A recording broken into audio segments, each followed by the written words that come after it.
जहां पर दिखाया जाता है कि जर्मनी के अंदर अब पूरी तरीके से हाइड्रा का प्रकोप फैल चुका है और अब उनसे लड़ने के लिए गवर्नमेंट ने अपना एक सुपर सोल्जर तैयार करने का सोचा है। और ये वही वक्त होता है जब कैप्टन अमेरिका यानी कि स्टीव रॉजर्स को सुपर सोल्जर सीरम दिया जाना होता है। वेल, मूवी के अकॉर्डिंग हमें दिखाया गया था कि पैगी कार्टर उस वक्त वहां पर नहीं होती। मूवी के अंदर डॉक्टर अर्स्किन ने उससे कहा था कि तुम बाहर जाकर बूथ में बैठकर इंतजार करना, मगर इस वक्त यानी कि इस एनिमेशन एपिसोड में हमें दिखाया गया था कि पैगी कार्टर और साथ ही स्टीव रॉजर्स की आंखें मिलती है और दोनों को ही आपस में थोड़ा बहुत प्यार हो जाता है। और इसी चक्कर में पैगी कार्टर बाहर न जाकर बैठकर यहीं पर उसके सुपर सोल्जर बनने का इंतजार करती है और यहीं से इसकी टाइमलाइन थोड़ी बहुत चेंज होना स्टार्ट हो जाती है, जहां पर सबसे पहले तो हाइड्रा का एजेंट जो कि सबसे पहले अर्स्किन को गोली मारने वाला होता है, वो सबसे पहले गोली मार देता है स्टीव रॉजर्स को और उसके बाद में अर्स्किन को।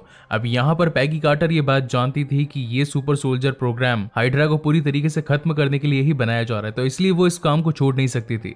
और अब वो टोनी स्टार्क के फादर यानी कि हावर्ड स्टार्क को कहकर वो सारा एक्सपेरिमेंट अपने ऊपर करवाना स्टार्ट कर देती है, क्योंकि वो प्रोजेक्ट काफी महंगा था और वो उसे यूं ही जाया नहीं जाने दे सकते थे। और अब फाइनली उस मशीन की फुल पावर को स्टार्ट करके सुपर सोल्जर सीरम को इंजेक्ट किया जाता है पैगी कार्टर के शरीर में और देखते ही देखते उसके पूरी बॉडी के अंदर चेंजेस आने स्टार्ट हो जाते हैं और अब एक नई कैप्टन अमेरिका यानी कि कैप्टन कार्टर का जन्म होता है, जिसकी बॉडी पहले से ज्यादा टॉल, स्ट्रॉन्ग और सुपर ड्यूरेबल बन जाती है। और अब इसके बाद में जैसा मूवी में हमें दिखाया गया था कि कैप्टन अमेरिका को गवर्नमेंट ने बीइंग अ पब्लिक फिगर बनाकर लोगों के अंदर जज्बात भरने और साथ ही सरकार को गोलियां खरीदने के लिए, आम लोगों से पैसा निकलवाने के लिए काफी सारे इवेंट्स करवाए गए थे। तो सारी की सारी सेम चीजें यहाँ पर पैगी कार्टर के साथ में भी होने लगती है, मगर वो इस काम को करने से मना भी करती है। और उसके बाद में वो सीन आता है एवेंजर्स 1 का, जहां पर खुद कैप्टन अमेरिका एक पंचिंग बैग पर घोंसे मार रहा होता है।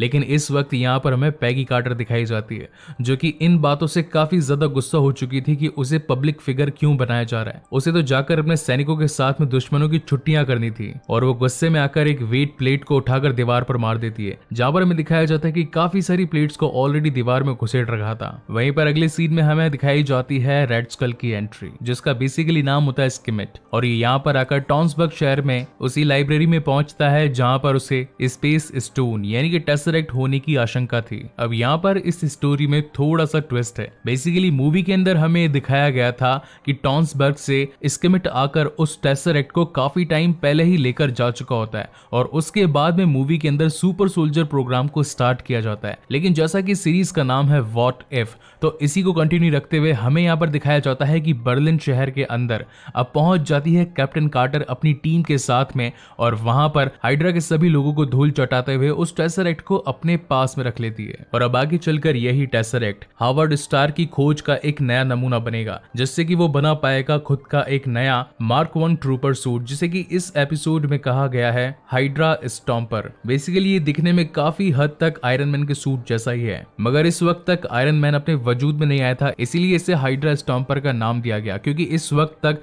हाइड्रा के सभी लोग यहाँ पर जर्मनी के सैनिकों को मार रहे थे और हावर्ड स्टार्क ने इसे इसलिए बनाया था ताकि वो हाइड्रा को पूरी तरीके से कुचल पाए, and that is the main reason we call this hydra stomper. And as usual जैसे मूवी के अंदर दिखाया गया था कि कैप्टन अमेरिका यानी कि स्टीव रॉजर्स अपने दोस्त बकी बार्न्स को हाइड्रा की पूरी टीम से छुड़वाने के लिए अकेला ही निकल पड़ता है, तो same goes with Captain Carter also, जिसमें उसकी मदद करता है हावर्ड स्टार्क और उसे दे देता है एक वाइब्रेनियम से बनी हुई शील्ड। और अब वाइब्रेनियम से बनी हुई शील्ड की मदद से अब कैप्टन कार्टर निकल पड़ती है अपने दोस्त बकी बार्न्स को उन सभी के चंगुल से छुड़वाने के लिए। और एक काफी तगड़ी फाइट के बाद में बकी को वहां से निकाल लिया जाता है।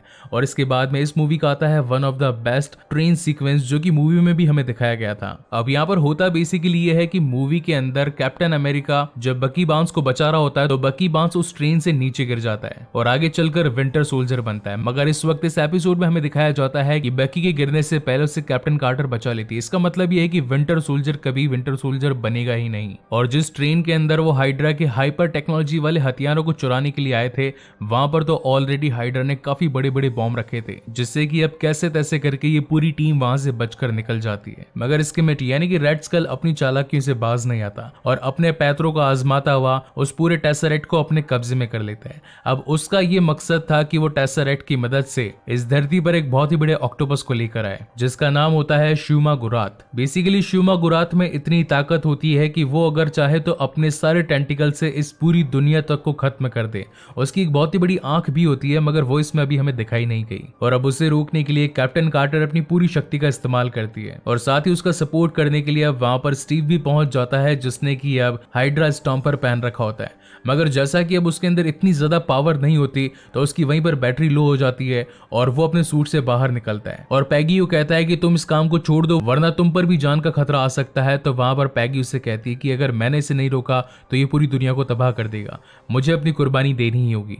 और इसी के साथ अब पैगी कार्टर यानी कि जो अब कैप्टन कार्टर है वो अपनी पूरी ताकत के साथ में शील्ड की हेल्प से अब उस शूमा गुरात को वापस उसी रोशनी में ढकेल देती है जहां से वो आया था। अब यहाँ पर एक इंसिडेंस और हुआ था, जैसे ही रेड स्कल ने उस टेसरेट की मदद से शूमा गुरात को इस धरती पर बुलाया था तो सबसे पहले शूमा गुरात ने गुस्से में आकर उसे ही पेल दिया था। और अब इस पूरे सिनेरियो के खत्म हो जाने के बाद में बकी बार्न्स आता है स्टीव रॉजर्स के पास में और उससे कहता है कि we don't have all day. Basically एक ईस्टर एग है जहां पर हमने हर वक्त कैप्टन अमेरिका यानी कि स्टीव रॉजर्स को अपनी हर मूवी में कहते हुए ये सुना है, I can do this all day. अब यहाँ पर ये टाइम सीक्वेंस पूरी तरीके से खत्म हो जाता है और अब हमें समय दिखाया जाता है उसके 70 साल बाद का। ये वो दिन था जो बेसिकली हमने एवेंजर्स 1 के अंदर लोकी को सेप्टर के साथ में धरती पर आते हुए देखा था, क्योंकि इस पोर्टल को खोला गया था टेसरेट की मदद से। मगर इस वक्त ये टाइमलाइन चेंज हो चुकी थी तो यहाँ पर लोकी की वजह पहुंचती है कैप्टन कार्टर, जो कि 70 सालों तक शूमा गुरात से उसी पोर्टल के अंदर लड़ रही थी। अब जैसे ये यहाँ पर इस टाइमलाइन में आती है तो इसके सामने निक फ्यूरी और साथ ही क्लिंट बार्टन होते हैं। तो वो सबसे पहले पूछती है कि स्टीव रॉजर्स कहाँ है। अब इसकी बात से हमें ये पता चल सकता है कि जब वो उस पोर्टल में थी तो उसे लड़ते हुए ज्यादा समय नहीं हुआ होगा। हालांकि इस टाइमलाइन में 70 साल तो बीत गए मगर वहां पर शायद कुछ ही दिन बीते हों, इसलिए अभी तक पैगी कार्टर के दिमाग में स्टीव रॉजर्स की याद होती है और वो आते ही सबसे पहले उसी के बारे में पूछती है। अब हालांकि पोर्टल में जाने के बाद उसने कितने दिन फाइट करी, उसके साथ क्या हुआ और फाइनली वो यहाँ से बाहर कैसे आ पाई, उसका हमें इस एपिसोड में कुछ भी पता नहीं चला। मगर आगे आने वाले एपिसोड्स में हमें इसके बारे में जरूर पता चलेगा। और अब यहीं पर निक फ्यूरी से एवेंजर असेंबल के लिए अप्रोच भी करते हैं और इसी सस्पेंस के साथ में ये एपिसोड यहीं पर खत्म होता है। सो फाइनली गाइस, क्या होगा इसके अगले एपिसोड में? क्या कोई और एवेंजर किसी और टाइमलाइन के थ्रू कुछ और बन जाएगा? तो उन सभी को जानने के लिए बने रहिए मेरे साथ में। तब तक के लिए keep watching and stay safe and once again time thank you so much guys for watching this video. मिलते हैं अगले वीडियो में।